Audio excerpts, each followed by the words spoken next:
Excuse me, miss. Pwede bang pa-assist muna dito?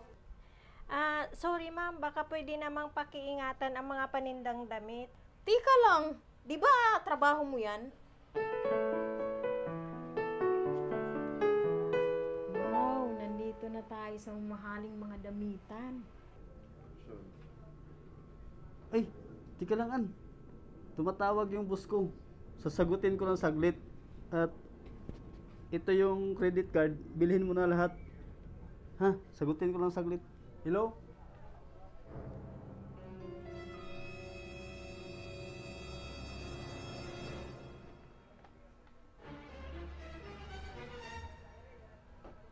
Excuse me, miss. Pwede bang pa-assist muna dito?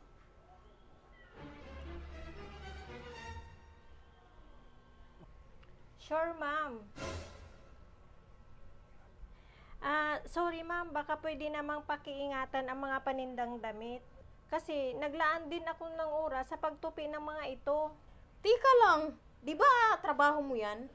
Tama po kayo ma'am. Patawad po. Ano po yung maitulong ko sa inyo ma'am?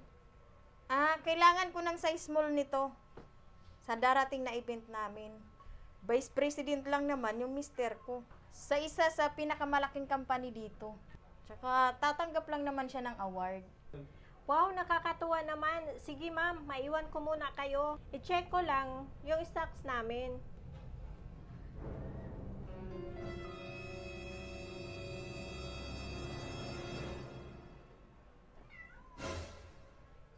Ma'am, excuse me. Sorry po ma'am, out of stock na po yung small size ng napili ninyong damit.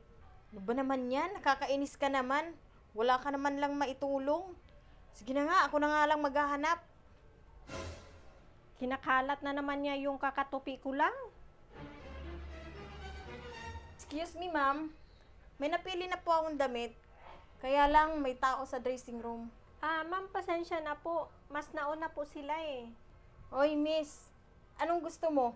Paunahin mo ako o patanggal kita dito sa trabaho mo?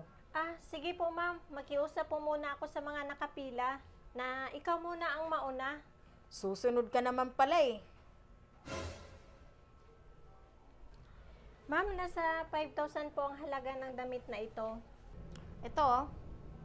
Wow, nice! Pero ma'am, kailangan ko lang po ang ID. Credit card yan ng mister ko. Wala akong ID niya. Sorry ma'am, kasi pag ang transaction ay lagpas na ng 5,000 pesos po, kailangan na po namin yung ID. Isa itong nakakainis na pangyayari. Anong akala mo sa akin, manluloko? Ginamit ko pa lang yan kagabi. Kumain kami ng mister ko. Ma'am, ginawa ko lang po yung trabaho ko. Pwes, wala akong pakialam. Tawagin mo yung manager mo. At gusto ko siyang makausap. Vic, buti naman dumating ka na. Kasi pinaghinalaan na ako manluloko ng sales lady. Anong nangyari sa'yo? Okay ka lang ba? Masamang balita. Katatapos na namin ang boss ko mag-usap. Magsasara na daw yung kumpanya na pinagtatrabahuan ko. Ano? Ano nang gagawin natin ngayon? Hindi ko rin alam eh. Hindi mo na magagamit ang card na ito hanggat wala tayong trabaho. Kailangan ko sana ng tulong mo. Ano? Ako? Magtatrabaho? Hindi pa ako nagtatrabaho sa buong buhay ko. Kaya nga ito na yung panahon na magsisimula tayong muli.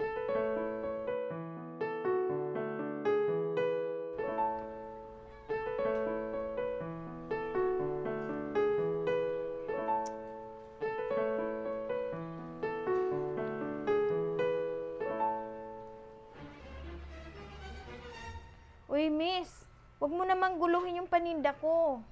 Naglaan din ako ng oras para magtupi niyan. Teka lang, di ba trabaho mo naman to?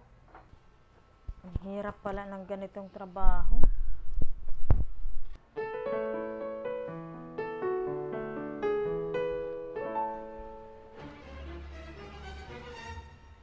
Good morning ma'am. Andito ka ba para sa damit na gusto mong bilhin? Hindi. Nandito ako para humingi ng patawad sa masamang ugali na pinakita ko sa'yo. May trabaho na rin ako ngayon katulad nito. Alam ko na ngayon kung gaano kahirap ang trabahong to.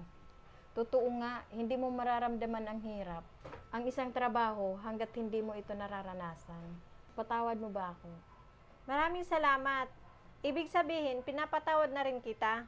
Kung ganun, tutulungan na kita dyan.